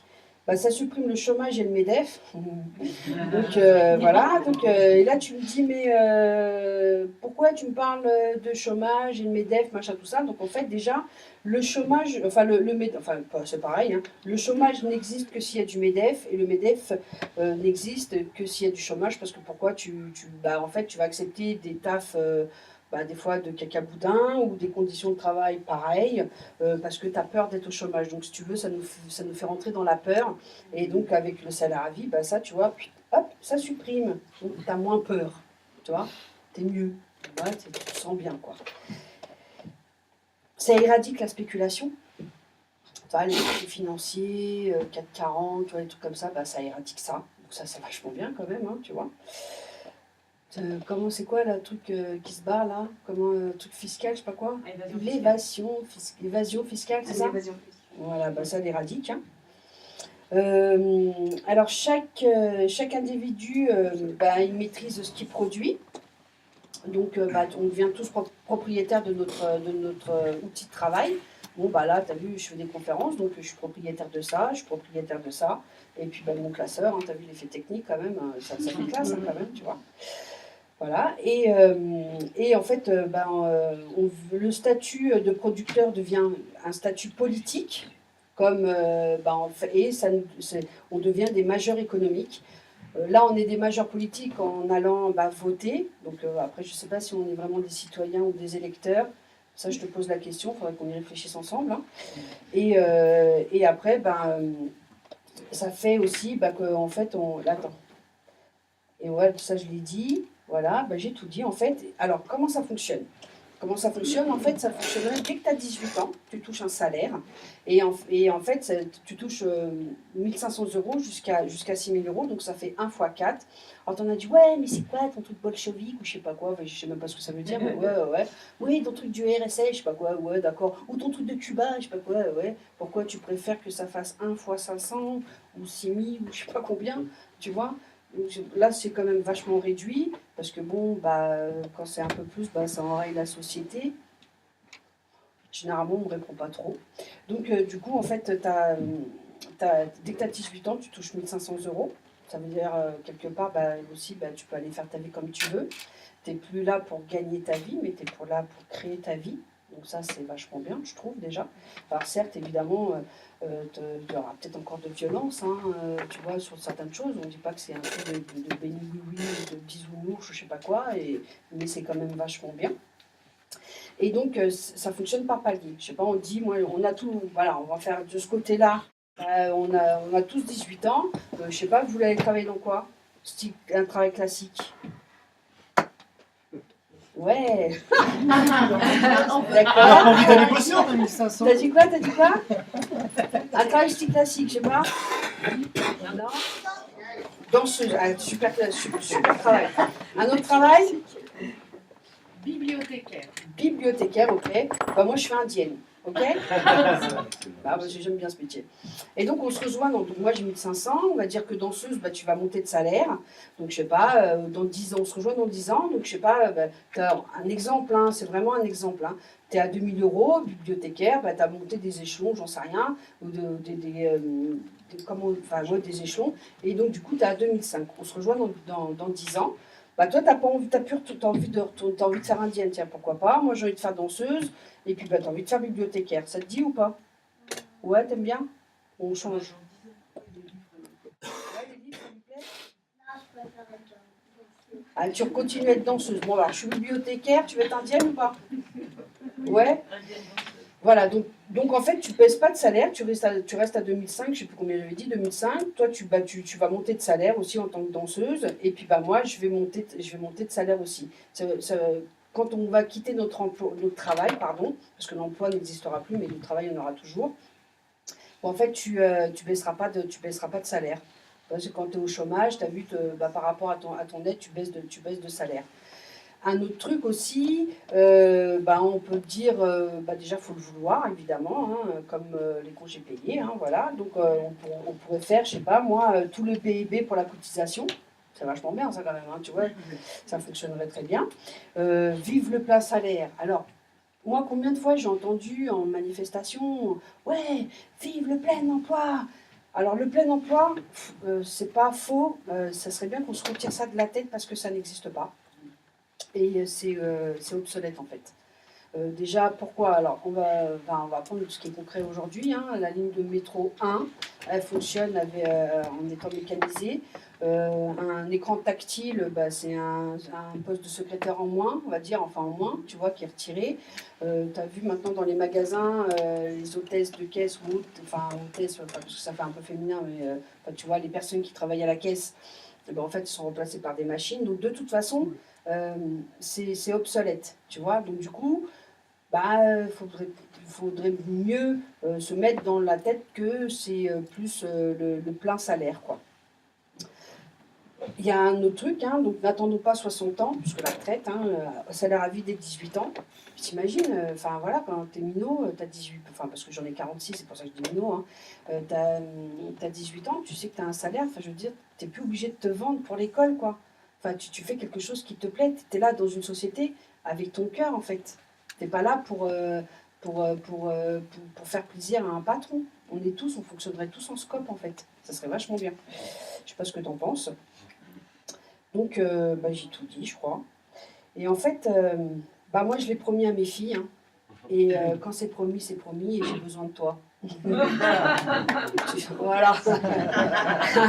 Tu vois, tu t'es dit, ouais, tranquille, je vais voir une conférence gesticulée. Ben non, pas du tout, j'ai besoin de toi. Tu vois ce que... Voilà. Et en fait, avec tout ça, moi, j'ai fait mon...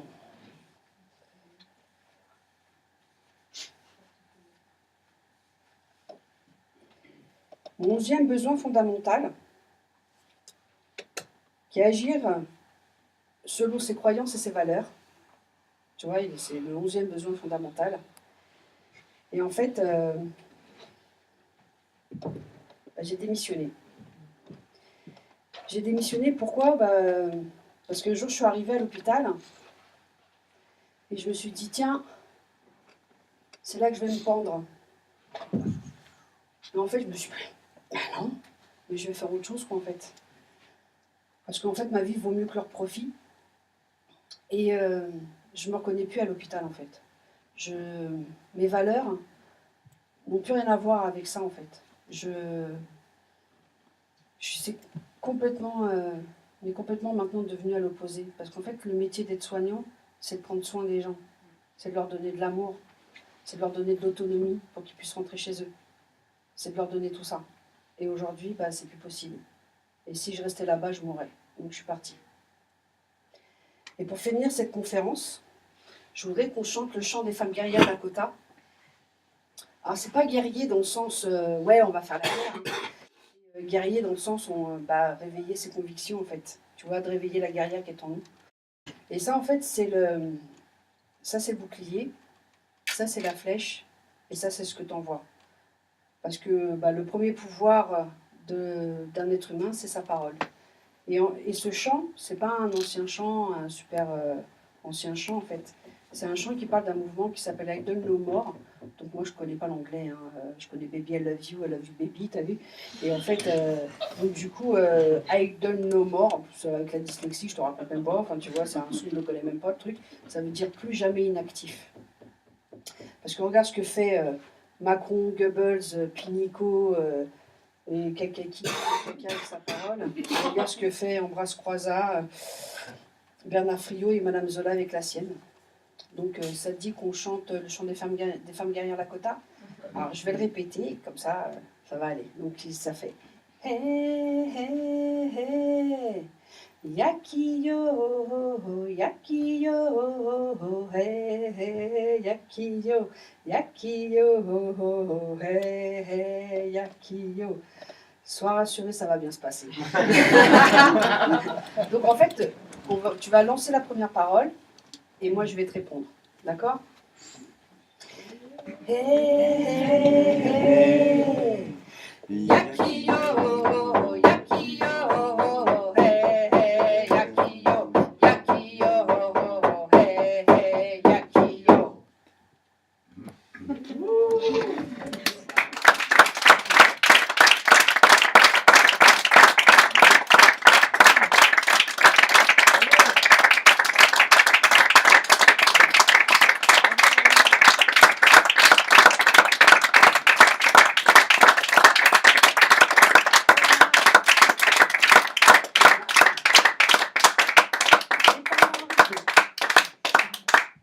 Alors ça c'est nouveau, je le garde ou pas?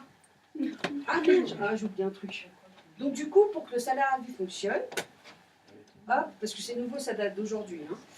Mais en fait, on va réussir la CSG, là, c'est le truc du chômage, tu vois, et la CAF, je ne sais pas où en est Bernard Friot. Et ça fonctionne. Tu vois, voilà. Et du coup, la sécurité sociale, oui, j'ai oublié de dire aussi. Enfin, j'ai oublié plein de trucs en fait. C'est pour ça que vous avez pas applaudi tout de suite. Attends, je remets ça. Et en fait, donc là, c'est mieux comme ça. Ouais. La différence entre le revenu de base, alors évidemment, je ne parle pas du revenu de base ou du revenu universel qui nous laisse sous la coupole du MEDEF et la spéculation et machin, tout ça, qui nous retire la sécurité sociale. Donc, enfin, ça, il faut vraiment faire bien la différence. Je parle bien du salaire à vie, Bernard Friot, réseau salariat. Donc après, si vous avez envie de vous renseigner ou quoi que ce soit, voilà. Donc du coup, nous gardons notre sécurité sociale. Donc ça fonctionnerait comme ça. Et il y a juste à rajouter la ligne du salaire à vie et ça fonctionne tout simplement. Ça, c'est le mec qui est touché par la grâce, quoi. Enfin, tu vois, c'est la suite logique de la sécurité sociale, quoi. Et je voulais dire un autre truc, mais là d'un coup je me rappelle plus, je suis perturbée. Je me dis merde, attends, j'ai pas fait bien mon film, enfin tu vois, je sais pas. Et en fait, alors moi je veux ça évidemment, ça c'est sûr et certain. Donc voilà, je crois que là normalement j'ai tout dit.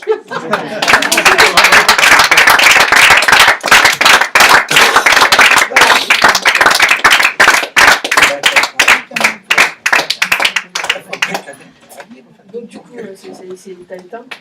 Donc je garde ça et le discours d'Ambroise, enfin notre Ambroise, je le garde ou pas?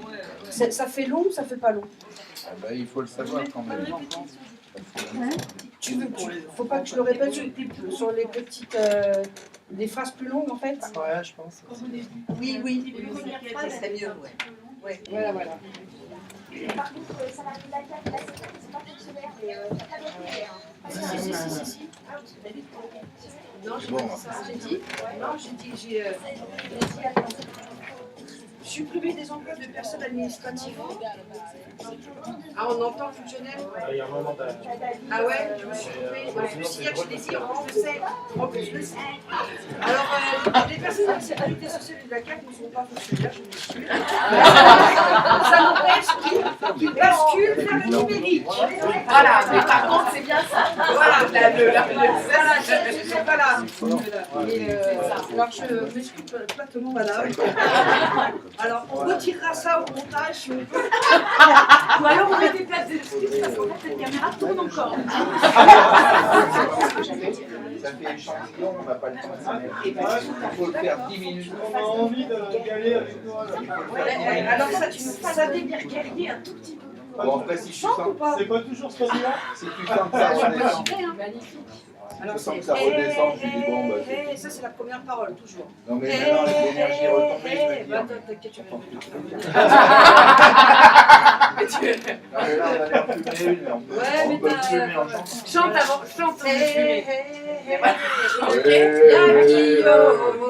Yakio, Yakio,